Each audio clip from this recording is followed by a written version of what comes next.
Hi everybody. This is my video for my doctor's appointment, but which was yesterday, and I'm adding a um, little segment in front because I know some of you, but not all of you, had a little problem with audio before, and I think the segment right after I'm talking to you now, is also going to be um, a little soft. But it does get better in the following segment, so just bear with me. I'm going to go buy a microphone. I think that will help. I'm really not set up like a professional YouTuber. I don't really feel like I am a professional YouTuber. I'm just somebody that wants to get the word out. So I'm going to go do that and also play with settings. And hopefully, I won't have to talk this loud. I've just always been a mumbler, so I have to kind of change that. All right, so without further ado, hi everybody. You're hearing a computer fan and rain. It's cats and dogs out there. Easter was lovely, and then come April 1st, April showers. I don't do too well in this weather. Um, just as a rule, my whole life. Um, but I've been a little extra sick lately. I had a good Easter day, and I'll tell you that in a minute. I apologize that this should be the program video for Death with Dignity. I'm just going to have to put that off. Maybe I'll have some energy for that tomorrow or the next day. But it's been preempted by my scan results. I'm going to see the doctor today. I need to get a list of questions because I feel ill prepared when I walk out of there. I'm like, oh, I forgot to ask her this or that. And it's always a good idea if you're only going to get so much time and you have something this serious. It's a good idea. Um, I Yeah, I had a good Easter. It was interesting that it was also a celebration of life for my Aunt Doris, who lived to 98. I don't know why she hung on so long. She and I had talked for years about how she was ready to go. Um, and then when it looked like it was close around Thanksgiving, um, we all gathered, and she was the last parent to go of all my cousins. So the celebration of life was very interesting. My cousin Donald and his wife have lived with Doris for a long time, and as caretakers. Um, and Doris was a challenging person, but we had the celebration of life in her home. Donald and Mary Ellen hosted it, and it was all the cousins. It was really amazing. We all came from three sisters, Claire, Doris, and Gloria, and so this was all of their children. There's no fathers left, no mothers, so but there are some of my cousins' children came. We were missing a couple of cousins. One had passed away, and the other one created a lot of drama with the will, so she was not invited. And I'm sorry about that, but it's just the way it goes. I hate seeing that with families because I've seen it a lot, where passings create a rift in the family. Sometimes passings bring people closer together. It would have been nice, but if I had to make a wager on that, I would have said definitely a rift. And so, in any case, it was a beautiful day. I felt good. I got dressed up. I wore a dress, and I got to see all my cousins. One thing was very interesting, though. One of them came up from the Carolinas, and I hadn't seen him for a long time. And kind of grew up together, but he's a bit older than I am, and he's got a lot of structure problems with his bones and joints, and he's not doing so great himself. But in saying our goodbyes, there's a lot of people I know I'm going to see again. They're kind of local, but Mark, I said, I gave him a hug. I said, I don't know when I'm going to see you again. And he said it would be a long time before he came up. I don't know. He has a son in the area, but I think that they kind of meet halfway sometimes. Anyway, so that was the first person I really felt like I needed to say goodbye to. And I was a little sad, and I said, well, I'll tell you what, one day I'll just see you on the other side. Okay? He said, that's it. Sounds like a good deal. And, I gave him a second hug, and I wasn't holding back tears, but it definitely was. I was a little verklempt, in any case, yeah, those are the moments that kind of make it real. I mean, I'm not in denial any of the time. It's just that it's a new level of letting go, and that's letting go of people. Then the next day, on Monday, April 1st, I was feeling crappy, but around 4 o'clock I started getting nauseous. I had an egg salad sandwich for dinner, and from that point on I was in bed. I just, sometimes I eat something and it just throws me for a loop, and I need to lay down. I don't know if it's food choices. I mean, that's got mayonnaise in it and everything, but I was feeling okay except for the rain. And this nausea's been coming and going, and it was the one reason I didn't get the Death with Dignity video out, is because I just haven't found an area where it had enough energy. I almost did a video from my bed, and I kept saying, when I start doing videos from bed, yeah, that's a sign, so I didn't really want to do that. Sooner or later, I'll probably have bedhead and no makeup, so, I'm looking forward to that. Anyway, I think I will try to take you with me today. I wanted to take you with me to the Easter event, but with my husband and my youngest stepchild with me, they have no interest in being on the video, but they're very supportive. And I didn't know how much my family would, I don't want to impose on people as far as, hey, be in my video, it'll be more entertaining, or, my viewers will want to see more of my family. But I just don't know if that's going to happen. Maybe I can talk a couple of friends to get on. But, there are a lot more people on my journey than I present, obviously. And whether you go through it with other people or whether you go through it alone, you still kind of go through it alone, So, yeah, I'll see what I can do. Maybe I can just audio record the appointment. And if not, I'll certainly talk to you as soon as the results are in, a little bit later. Okay, with that, I will close for the moment, and I'll see you in just a little bit. Okay, we're here at the Ann B. Barshinger Cancer Institute in Lancaster, PA. And it's lovely here. It's a nice place of healing, it really is. Anyway, I just checked in, and we're waiting. Chris is with me. Say hi. Hi. Okay, see, he does exist. I told him people are going to start thinking I chopped him up and buried him in the basement or something. Not the case.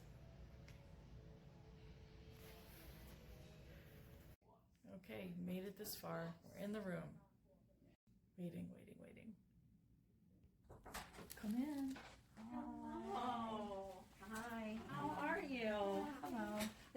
Amanda. She's our new nurse practitioner. Hi, how are you? It's nice to meet you. You too. She's with me today, kind of learning the ropes and getting oriented. Okay. I'm going to audio record if that's Oh, okay. yeah, that's fine. Okay. So I feel Are like... you recording right now? Okay. Yeah, I am. No, that's it. So I feel like crap. Okay. Oh. I feel like I have more bad days now than good days. Mm. And I'm thinking, 60%? What do you think? Am I having more bad days than good days? Yeah. You know what? Well, like first week I started feeling like crap. My biggest goal was to keep food down. Okay. I failed a few times, and I've been really a lot of nausea. And then like Easter, we went to Jersey to see family, and it was a good day. Mm-hmm. And then Monday afternoon, I started getting really nauseous, and then I had an egg salad sandwich for dinner, and I had to lay down. It was just like, and that was it for the rest of the night. Nausea? Yeah, all of a sudden, but I feel like crap after I eat sometimes. Not necessarily that I'm really over full, but sometimes I am. Okay. Sometimes I just like, I gotta lay down. Okay. You know? Okay. And when that happens, when you eat something, you feel just badly and you have to go lay down, how long does that last for? Hours. Okay. Hours. And it just goes away on its own at some point? Well, if it's dinner, then it just leads to going to bed early. Go to bed early. Yeah. Okay. Okay. And you said you have had some vomiting. Mm-hmm. I'm taking my Zofran, and it's just not always working. Okay. I think it does keep me from throwing up. Sometimes. Sometimes, yeah, but I have actually thrown up with it in my system. Okay. So the bowels, you're going regularly, not straining. I'm doing better in knowing, like, the combination of stool softeners and the Miralax. Okay. Like, I try not to take both on the same day. Yeah. But there was one day where, like, I missed the Miralax and the stool softener, and then I started getting constipated. And I think it was what I was eating. Yeah. And I went like 3 days. I'm like, just I know how important it is. The more research I do, just to know all of those tumors are all over my bowel. Yeah. So can you tell me more about the scan results? Yeah. So the scan overall, I'd say it looked good. It didn't show any kind of clear signs of cancer. Well, I don't understand it. The cancer's all over my bowel. Yeah. How does it not show? I think because the cancer that is there is just so, each individual spot is so small, and that it kind of doesn't show up well. But there's so many of them. Yeah. So I think the cancer's always been hard for us to see on the imaging, and I think that so it's just. I think we have to take it with kind of a grain of salt in some ways. The tumors are not hard to see. I mean, if you see the front view, I mean, the entire colon is lit up. I think that I think regardless of the CT scan or the PET scan, not seeing any like large discrete tumors, which is a good sign. I think it doesn't change the fact that we know what we saw at the time of surgery, and I think you're having symptoms, and some of them are sounding a little bit worse or different. Right. I agree. I don't know. I mean, your CA-125, yes, it came back down to normal. It was never remarkably high. Right. And it wasn't 20 years ago either. Yeah. So it is, I mean, now much better than it was. I mean, it was in the 30s to 60s before, and now it's 9, which is good. Mm-hmm. But that is also just a number. How does the scan look visually compared? When the one they looked at this time, they compared it to the CT scans that we did at the end of December. So 3 months prior. But they didn't. And they did look back at the PET scan you had in January 2023. So they saw kind of physiologic uptake in the bowel and the bladder. And then they saw a little bit around the belly button area. They saw some small amount of uptake, but it was much less bright than prior. So that was the only kind of comparison that they were able to make there. And they said it might be scarring. But no large lymph nodes, that the peritoneal thickening all looked the same as on the CT Yeah, the scan. lymph nodes being clear was the only thing I understood in the whole report, but that was a good sign. That's good. Yes. So I would look at this. I looked at this report and the images and say, this looks good. Your numbers look good. Crap. So then the question is, why do you feel like crap? And there's always a possibility that you feel like crap from things unrelated to your cancer. that seems less likely. There's a possibility you feel like crap from treatment from the cancer, but we haven't given you any in a while. You've had a break from that, so I don't think it's that. Mm-hmm. I think it's probably the cancer, just kind of And you, messing with your bowels a bit. yeah. Yeah, I'm a little confused. Yeah. I mean, because if I wasn't feeling like crap, I'd say that was really good news. Mm-hmm. I mean, so this is like my new normal, maybe. So a couple of kind of thoughts. One is it wouldn't change how you are feeling, but there's more evidence for something called circulating tumor DNA, where they do a blood test. They get a sample. It's a specific lab. They get a sample of the tumor, which we certainly have, and they try to measure the amount of kind of circulating tumor cells in your blood, and they can use that as another tool to monitor things moving forward. So, and this would just to see if it's moving around? This would be potentially another method for us to kind of track it and monitor whether it's getting worse or not. In a slightly more objective way. Again, I don't think it would kind of change where you're at, Right. but it could be additional information given that. Okay, one other question. If this was high grade, Mm-hmm. would you be able to say this is how long you have? I would say that is a tricky question, only because high grade behaves so much differently. We would not be in this scenario. But if I saw a patient with a high grade serous ovarian cancer who I couldn't successfully operate on and who wasn't doing treatments, then yes, I could more accurately kind of give a prognosis, with a lot of caveats that in general we're not very good at prognosticating. And you would say a year? I would say months to a year. Okay. You've had patients in similar scenarios where they're just not feeling good and blah, blah, blah. How long have they had from this point? From this point with this, I think... Just experience. Yeah. Not prediction. I've had patients... I saw a patient, I think, last week with a low-grade serous who was much, much less healthy than you are. And is still alive 2 years later with untreated cancer that sounded potentially worse than what I saw. And I didn't see her abdomen, so I can't actually fully speak to that. But with a lot of other complications and many hospital admissions and so. Yeah, I'm a little, but she's not in the MAID program either. She is not. Right. But I think I guess one of my takeaways from that is this, I think you have more than 6 months, and that this could, how's your mood been? Am I beating you up? No. Not too much. Not too much. No, I think my mood's been okay. Have you been able to do things that you enjoy? No. I already put out the word that I'm done doing public speaking. I'm done anything where I feel like I would let them down. So no more church service, no more, I'm just done. And that makes me sad. Yeah. But, I can't, that's just my new routine now is not. And we were talking about traveling is kind of like, I don't have a lot more trips in me, I don't think. So, especially when you pay for hotel and, you want to go here and you want to go there, and then you get there and you're sick. So I don't really want to do a lot of that either. He's got vacation time coming. We were talking about New York. We were talking about Asbury Park. And then we're like, you know what? Let's just stay home and we'll just go to Philly for the day. Because at least I'll know I'm feeling okay. So yeah, I'm giving up a little bit. It's like a new level of giving up. Yeah. So, it's hard. It sounds hard. It is. And I'll work when I can. Yeah. That's it. I don't want to fight. Like, if you don't feel good, you don't feel good.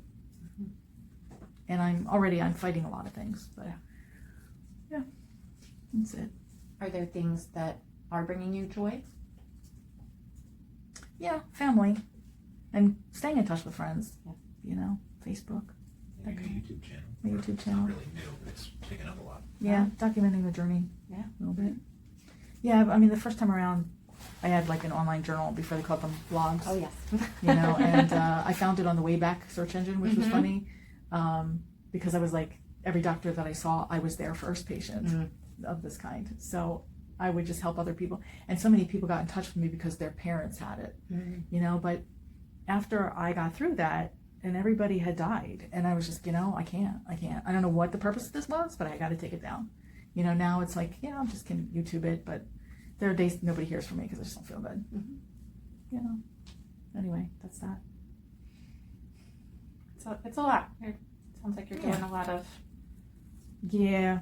kind of grieving and And you know, letting things go. yeah, a lot of anticipatory grief. And I did go talk to somebody. Good. Chris had gone to the place in hospice, and so did his stepkid, and you know, so everybody's gotten a little counseling. But I think we're on the same page. Yeah. I think it's when it becomes real, then it hits you. Yeah. So the psychology of the cancer is just as hard. Yeah. Yeah, for sure. Well, and no one wants to be suffering, and That's this why. is a tough scenario because you do have a level of suffering. Yeah, that's why like timing of Vermont is so. Like I'm gonna go up with a girlfriend, right? She has a van. It's like got a bed and a little kitchen, and it's very cool. And we've taken trips before, but I don't want to get sick on her either. You know, I mean, we're gonna sort of make a time of it, but I think I'm just gonna wait, maybe a couple more months, and because I can't keep letting it expire. You know, so I'll let it go maybe 6 more months, and then I'll go up and make my first request and see how that goes. Yeah, I think that it sounds from what you're saying that the nausea is something that does impact things. I mean, it sounds like there are a couple of things in the eating and not feeling well, which is hard to needing to lay predict. down and just being exhausted. But I do wonder if we can improve any of that with some tweaks to the regimen. I mean, it sounds like you have a good one to keep your bowels moving, so that's great. But if there's anything that we can do, like switch up with the anti-nausea medicine to try to help. Yeah. So maybe trying this new medicine. Yeah. And you can try the olanzapine, you know, and see if that helps at all. Even if, you know, you could try a week of taking it every night before bed, because it can make you a little sleepy too, which may help your sleep. And see if you notice any difference with the nausea. Okay. So, and then maybe we can touch base in a month and just see how that's going. Mm-hmm. I think it could be, if it's not getting better, I think it could be worth meeting with Dr. Ingstad again and seeing if she has any other ideas. That sounds because good. if we're not treating your cancer itself, then I want to make sure we're doing everything to treat the symptoms. Mm-hmm. And I feel like there's room for improvement right now. That sounds good.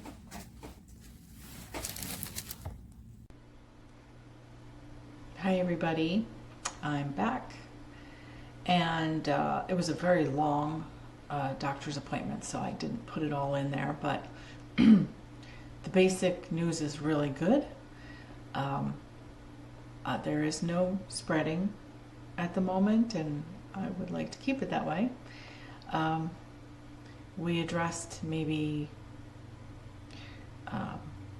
getting a new med for my nausea. And then palliative care again if we can't correct that. So she feels there's room for improvement, and this doesn't have to be my new normal. So that was good. It was a good appointment all around. I did try to corner her, as you may have heard, as far as giving me a time frame, and it's just not possible. But she does feel I have more than 6 months, so I might go ahead and cancel that Vermont trip. I'm concerned about doing that, but you know, we were going to go to New York City for a little vacation in a couple of weeks from now, and decided to go to Asbury Park because New York City is so expensive, and Asbury Park, New Jersey is out now because my husband had a car repairs for like $1,700, so we may just, you know, hop on a train and go to Philly for the day. That's usually our thing. So, and it's a lot less expensive. I don't know yet. I kind of hesitate canceling the Vermont trip though, and that should be an inexpensive trip if I go with my girlfriend, because she has a van with a bed and a kitchen and all that. It's like van life. and it is a lot of fun. We've done it before. But yeah, I have to think about this, postponing that trip or not. You know, and I'll make the decision soon. Anyway, so that's the story. I'm still here, yay, and I will plan to be here for a while. All right. I'm sure we can think of lots of other things to talk about. I really want to get that the medical aid in dying, death with dignity video out for you. So I'm going to work on it. Okay. And any other news comes up before then, I will let you know. All right. You have a blessed day. Bye.